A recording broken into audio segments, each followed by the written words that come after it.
2,000 years ago, on the eastern side of the Mediterranean Sea, a teacher named Jesus of Nazareth went up onto a hillside and addressed a large crowd. It was a crowd of nobodies. Poor and sick people, their land occupied by the Roman Empire, who charged heavy taxes. This is a ragtag group. And while they don't look like much, Jesus claimed that something surprising was starting with them. So he opened his mouth and said, "Blessed are the poor in spirit, for theirs is the kingdom of the skies." The kingdom of the skies?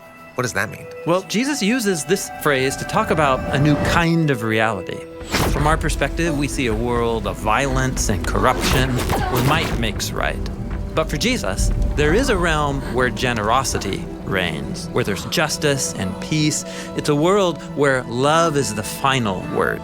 And that reality might as well be up in the skies. It's beyond us. Exactly. It's God's heavenly reality, which might seem far off. But Jesus was claiming that heaven was coming to earth, right here and now, beginning with these people. That's unexpected. And so is what he says next. Blessed are those who grieve, for they will be comforted.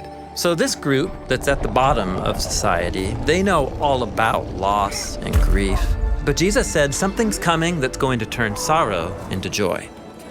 And then he said, "Blessed are the unimportant, for they will inherit the land." And these people are not powerful or important, but just wait, Jesus says, because one day it will be you all who are ruling the world. You know, it kind of sounds like Jesus is trying to start a revolution.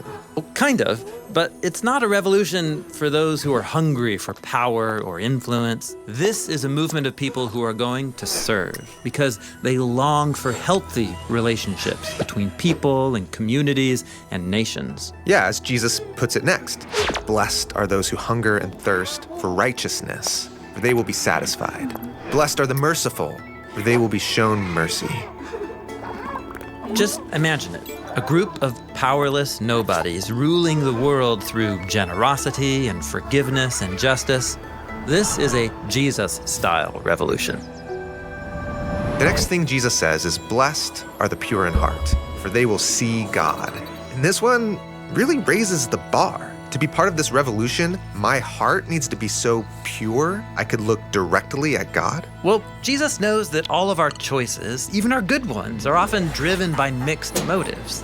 For Jesus, real peace is only possible through people who know that they need to be transformed if they're going to truly love God and others. And this sounds wonderful, but it's a radical calling. That's exactly right. In fact, Jesus goes on to explore just how radical it is. Blessed are the peacemakers, for they will be called children of God. So God's new reality won't just happen by itself. It requires people who are willing to enter into the conflicts of others, urging and helping create a way towards peace.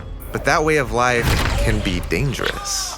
And so Jesus says, "Blessed are those who are persecuted because of righteousness, for theirs is the kingdom of the skies." Yeah, entering into conflicts and advocating for peace, that's not a comfortable way to live. And so Jesus calls people to this peacemaking revolution, and he names the high cost. Blessed are you when people revile you and persecute you and utter all kinds of evil against you falsely on my account. Rejoice and be glad, for your reward in the skies is great, for they persecuted the prophets who were before you in the same way.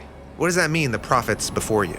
Well, Jesus and this whole crowd are Israelites. And in their Hebrew scriptures, God promised that it would be through Israel that his kingdom would be restored over all the world. But as the story goes, Israel becomes as corrupt and violent as everyone else, and they end up enslaved to oppressive nations.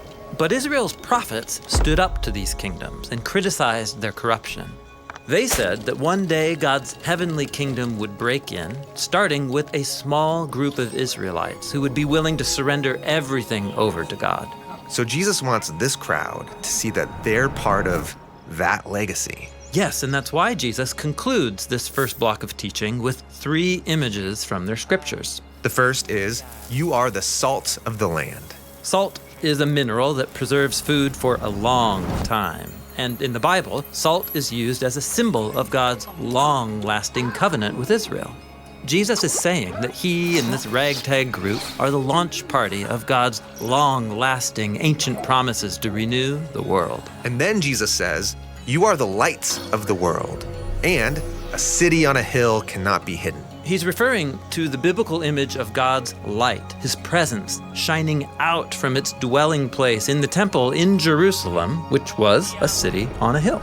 But these people, they aren't the rulers. They don't even live in Jerusalem. And yet, surprise, Jesus says, you all are God's salt and city and light. You all are the blessed ones, the new Jerusalem that's going to display God's kingdom to all the world.